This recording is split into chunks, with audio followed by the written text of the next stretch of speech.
nagaan waaqayyoo hunda keessaniif haa ta'u jecha obboleessa koo baay'ee nama isin jaataniifan jaalladhu injifannoo akkasumas kiiboordistii Tamasgeenii wajjin anammoo gama shaashaa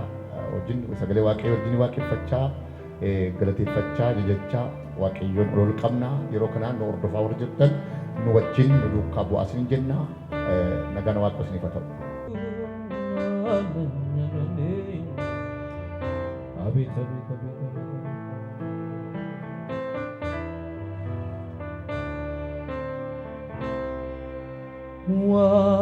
Waaqayyo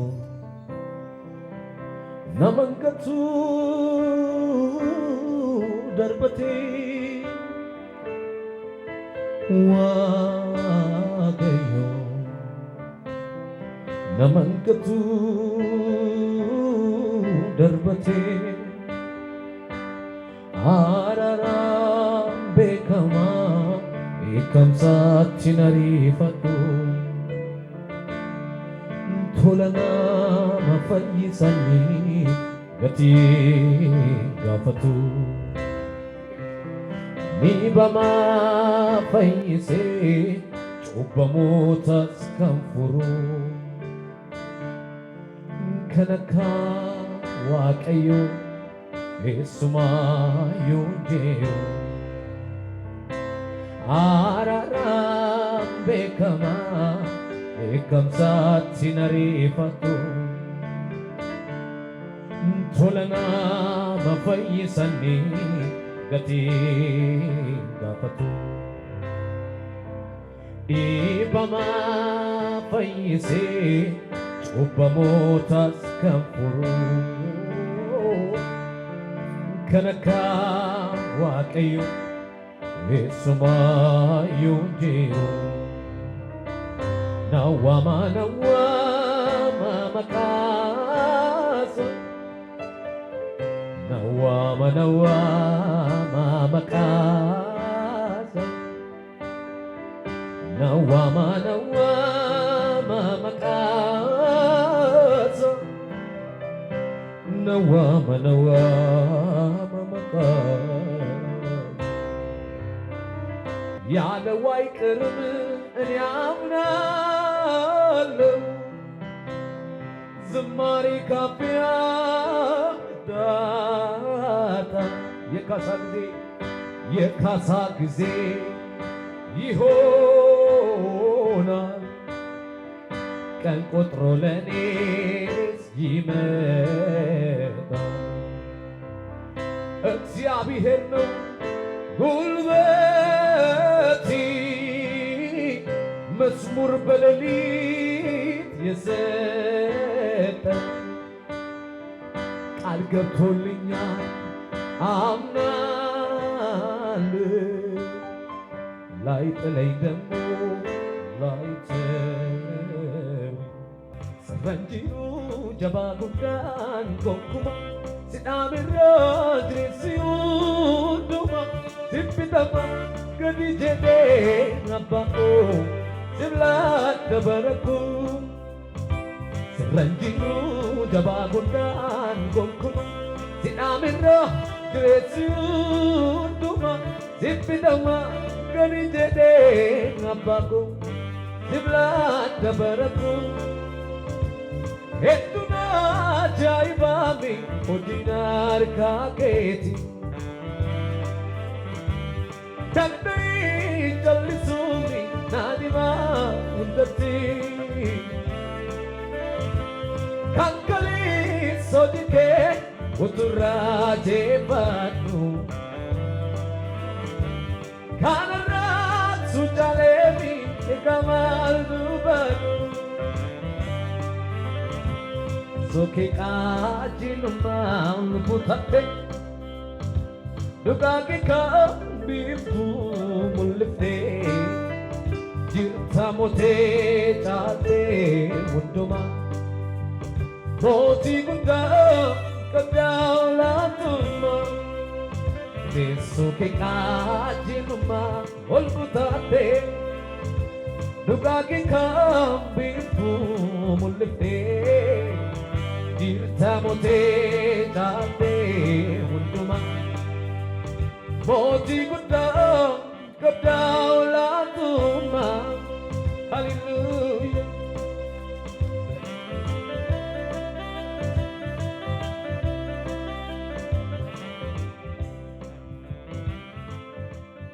Hallelujah. Waaqayyo galata afuratu. Kadhannaa kanuma keessa yeroo kanatti hundi keenya wal wajjin kadhannaa waaqayyo sa'a olaantummaan isaa guddaa kan ta'e waan hundumaa ofii isaatii fudhatee kan jiru waan hundumtus karaa isaa kan ta'e waan hundumtus isumaaf kan ta'e waan hundumtus immoo isaan kan ta'e maqaa gooftaa Yesuusiin yeroo kanatti hundi keenya sa'atii kana karaa chaanaalii kanaatiin ilaalaa kan jiran hundumaaf jechan baasa. Gaarummaa kee hundumaatiif gargaarsa nuu goote hundumaaf karaa ilma kee Kiristoos Yesuusiin maqaan kee haa galateeffamu. Hundumtuu xinnaa amma guddaatti karaa manarra keessa kan jiru daandiirra kan jiru qixa hundumaan waan hundumaa irratti warra maqaa kee waammatan ati humna jabaa kan taatu gargaarsi keessa kan tolootaa kan ta'e gargaarsi keessa kan qajeelotaa kan ta'e gargaarsi keessa kan qulqullootaa kan ta'e ati qulqulluu waan taateef bara baraan teessoon kee galataan hafuutu nu gargaarti haalota rakkisaa keetti wajjin taate maqaan kee haa galateeffamu si waaqessineef aarsaa keenyatti gammaddee fudhatte ammas jechoota sagalee kee ati nu wajjin nur keessa keesse dhaloota kanaaf kennuuf kanutti kan sagalee kan dhaggeeffatu hundumtuu foonitti afuratti hiikama haa argatu ati lubbuu hin fayyista ati lubbuu duwwaas miti foonis hin fayyista warri lubbuun fooniin fayyan immoo karaa kee beekamtummiif ol ka'umsa guddaa argatu maqaa gooftaa Yesuusiin yeroon kana booddee yeroo ol ka'umsa haa ta'u yeroo miidhagina haa ta'u sagalee keen jajjabeessu dandii lubbuu badde jireenya badde namummaa badde gadda keessa jirtu harki kee qabee haa kaasu hafuura kee wajjin ta'e maqaa Yesuusiin ameen. Gara sagalee waaqayyootti waliin ilaallaa xiqqaa xiqqoo ilaallaa kutaa macaafa qulqulluu keessaa yeroo kana karaa chaanaalii kanaa nu hordofaa kan jirtanii macaafni qulqulluun jireenya keenyaaf bu'uura macaafni qulqulluun karoora keenyaaf bu'uura namni as keessa kan jirtan hundi keessan karoora kan hin qabne hin jiru karoora jechuun immoo jireenya jechuudha namni karoorfate jechuun jireenya yaadee jechuudha karoora jechuun kan nama baasu waaqayyo sagalee waaqayyo maal jedha karaa keessa waaqayyotti kennadhu jedha kana jechuun maali kaayyoo kee namni iyyaadhaa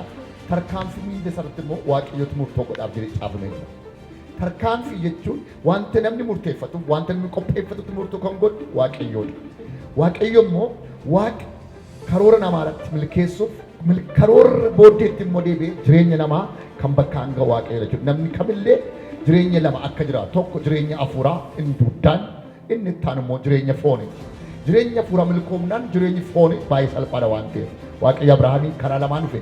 wanta waaqarraaf wanta lafarraati cirrachi jedheen waaqayyo bantii waaqa ilaalee lafa ilaalee waaqarrattis jedha kanaaf gara waaqayyo warra immoo fuulli isaanii akka qaaniidhaan lafa akka ilaallamu dubbii waaqayyo dubbata waan ta'eef kanaaf sagalee kanaaf hojii ilaalla. Kutaa macaafa qulqulluu keessaa afaan Amaariffaatiin akka jedha Iyyaasuu boqonnaa 8 lakkoofsa 1 akka jedhu dubbata. እግዚአብሔር ኢያሱን አትፍራ አትደንግጥ ሰልፈኞች ሁሉ ካንተ ጋር ውሰድ ተነስተም ወደ ጋይ ውጣ የጋይ ንጉስ ሕዝቡንም ከተማውንም ምድሩንም በእጅ ሰጥቻለሁ የስገሌ ዋቀዮ ኩታኩኒ ዋቀዮ ኢያሱዳን አከጀሬም ሶዳቲ ሂነን ጅሬኝ ነማረቲ ሶዳዳፍ ናሱ ካዩ ነማነመዱራ ሐምቢሳ namni gaafa sodaatu Abrahaam yoolaalle hin sodaatu. Kanaaf Abrahaamiin maal jedhe waaqayyo hin sodaati angaachana keetiitti jedhee. Abrahaamii sodaadha wanti mul'isa akka inni mana isaa gatu akka inni galma isaa biragee akka inni kaayyoo isaa qabu hundumaa duraa balleessu wanti kun sodaadha. Sodaa jechuun adeemsa adeemuuf kaan wanta karaa tambisuudha. Har'a biyyi lafaa sodaadhaan kan cannaqan bor maal nyaata maalan dhuga akkamitti deemu maalan ta'a nan du'aalaadha nan salphadhaadha. Sagalee waaqayyo garuu warra waaqayyoon abdatan jedha sagalee waaqayyo. Kanaaf sagalee waaqayyo abdiin eeggachuun waan hundumaa akka caalu. Kanaaf maal jedhaa hin sodaatin jedha waaqayyo. Atifraa jedhee waaqayyo. Kanaaf hin sodaatin hin nahin immoo jedhee naasuudha. Namni gaafa na'u kaayyoon isaa duraa badachuudha. Macaafa qulqulluu keetti Maatewos irratti gaafa dhaaltanii akka jedhu dubbata. Boqonnaa 14 lakkoofsa 20 namatti yoo dhaalle yeroo isaan bishaan ce'a gaafatti jedhe gooftaa kusi bartootaan ce'uudhaaf gaafa bahe qilleensi gaafa dhufu wayyoo jedhan jarri kun kakuu qabanii qabu abdiin qabanii qabu deemaa kan jedhe inni waaqayyoodha wanti hundumaatiif pilaanii kan baase waaqayyoodha galgalaa ullee kan erge waaqayyoodha heloo galgalaa ullee yoo si erge waaqayyo sin qaanessu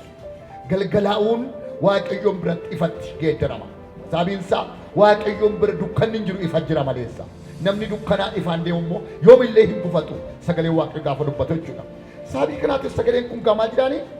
hin sodaatinii hin nayin erga jedhee booddee warra si wajjin hiriiran wali maal jira hiriirsi kan si wajjin jiran loltoota sana yookaan warra si wajjin adeeman hiriirsi jedhin kana booddee maal jira wali wajjin yookaan fudhadhuuti deemi hiriirsi erga jedhee booddee kanas deem ka'iitii wada gaay gara gaa'in deemi ilaalitti jedhe gaay jechuun iddoo hin dhaaluuf akka keessa maasii bal'aatu gaa'in keessa jiraaf isaaf koora guddaatu gaa'in keessa jiraaf wanta waaqayyo isaa qopheessi jira kanaaf maal jira waaqayyo ilaaliitii gaay jedhe waaqayyo mootota jedhe waaqayyo moototas jedhe akkasumas immoo loltoota isaanis jedhe biyya sanas jedhe sabichas jedhe guutummaa siif kenneeraatti jedhe waaqayyo haleluuyaa waaqayyo waaqa namaaf kennuudha kun hundumtumaa wallafa ilaalan namaa laata waaqayyo abrahaamin maal jedhe waaqayyo iddoo faanni kee ejjetu kan iteete waaqayyo deemitiin girgiree booddee maatsaa kiddu mandiga baasee booddeetu lafa faanni kee ejjetu ala godhasii kidhatti ga'e lafa abrahaam ilaale malaatee waaqayyo looxi duukaa yoo bu'eeyyuu lafa abrahaam ilaale abrahaam kan argate lafa ati in ilaalle si ilaata waaqayyo lafa ilaalle ilaalte si ilaata waaqayyo iji garaa kee lafa ilaale qalbiin kee lafa ilaale kaayyoon kee lafa ilaale lafa karoorri kee ilaale lafa garaan kee ilaale si ilaale kanaaf waaqayyo sii kenneera jedhe kana jechuun maali already sii fixeeraa jira waaqayyo sii dhumeera waaqayyo sii fixeera lafa ilaalte sii ilaata biyya ilaalte sii ilaata waajjira ilaalte sii ilaata galma ilaalte sii ilaata waaqayyo na waaqa namaa kennu sagalee waaqa keetti maal jedhu gaafa dubbatu mul'atu Yohaanis boqonnaa 3:8 hojii kee beekaa humna xinnoo qabda maqaa koo hin ganne dubbii koo si eegdeettaa haleluuyaa maqaa koo si hin ganne dubbii koo si eegdeetta humna xinnoo moo qabdaa jedhe agarte waaqayyo jabina keenyaaf guddina keenyaaf humna qabaachuu keenya tun ta'ini humni kan waaqayyooti kanaan maal jedhe sagalee waaqayyo gaafa dubbatu Phaawulosi jabina Kiristoos naa kenneen hundumaa gochuu nan danda'a waaqayyo jabina gaafa namaaf ta'u hundumaa gochuu dandeenya utama xaaduu qulqulluu keetti kana gaafa dubbadha jechuudha kanaan maal jedha ani immoo jedhe waaqayyo gaan Yohaannisi ani immoo ittiin jedhe waaqayyo maal eenyu tokkollee cufuu kan hin maannimum liizagaa'u eenyullee cufuu kan hin balbaloota banamoo sana siif kennedha waaqayyo waaqa namaa kennuudha waaqayyo ergaas ni qaba nan kadhadhaa wanta hawwitan sii kenna waaqayyo garuu ilaali dursa sii kennuudhaaf dura ilaali maal ilaalte jirta kamiin ilaalte eessa ilaalte of jala ilaalte fageete ilaalte lafa ilaale qubata joobirri lafa ilaalte qubatta lafa ilaalte geessa lafa ilaalte argatta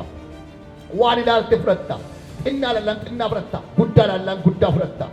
sagalee waaqayyo maal jedha kottuuti ilaali gaafa jedhe Naatinaa'eliin Filiphisiyoos Filiphos jechuudha kottu ilaali gaafa jedhani yeroo inni dhufee ilaalti Naazreet keessa wanti gaarii dubbaa gaafa jedhe odeessu gaafa dhufee argu garuu akkan ilaale miti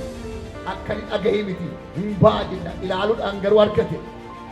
yeroo sanatti waa gaafa jedhe kanaan hin dinqisiifati muka arbuu jedhu si arge jechuu kootiif iddoo ka'e si beeki jechuu kootiif hin dinqisiifati isa caaliyyuu nagartaatti jedhe waaqayyo wanta si ilaalchi sii kenna yeroo ilaaltu isa caalu argita ilaali malee isas argita kanaaf sa'aatii ammaatii kaasee waggoota kana baroota kana torban kana ji'oota kana har'aa kaasee waan ilaalte waaqayyo sii kenneera waan ilaalte fudhatteetta waan ilaalte sirka galeera waan ilaalte kan kee ta'eera manni sun kan kee ta'eera jireenyi sun kan kee ta'eera biyyi sun kan kee ta'eera lafti sun kan kee ta'eera Iyyaasuu boqonnaa 13 irratti gaafa dubbatu maal jedha Iyyaasuun amma dulloomeera amma dulloomteetti lafas guurteetti ittiin jireen kunoo jedhe boqonnaa 14 irratti ani mootti jira waaqayyo lafa guurteetta yoo ta'e iyyuu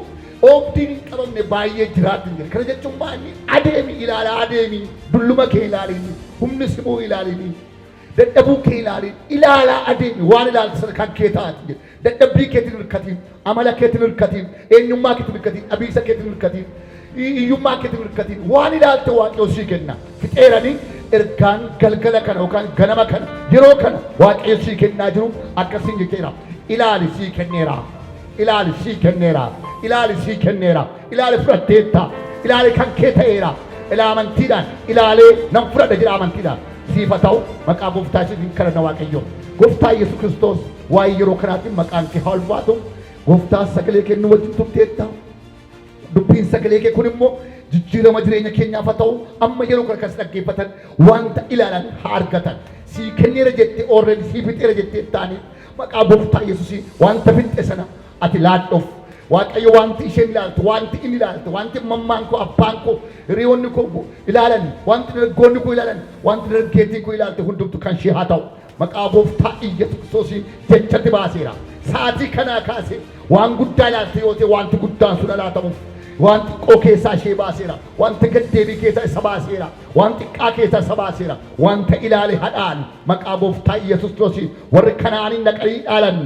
sun ilaalanii dhaalan isaan irra duumessi hin jiru gaaddisi irra hin jiru nu wajjin jira Waaqayyo jedhanii akkuma ilaalan dhaqanii Kanaaniin dhaalanii warri kudhanii garuu ilaalanii qaana'an sodaa keessa naasuu keessa galanii maqaa gooftaa Yesuus Kiristoos wanti sodaachisu wanti naasisu wanti rifachiise abdii kutachiise isaan ilaalan irraa isaan hambisuu barbaadu inni sun raawwate haa cabu gaayin Iyyaasuuf laatte magaalicha Iyyaasuuf laatte moota biyyicha laficha isaaf laatte Iyyaasuudhaaf obboleessa kanaaf obboleettii kanaaf maatii kanaaf maqaa Yesuus wanti hundumtu haa ta'uuf sagaleen kun jijjiirama haa godhuuf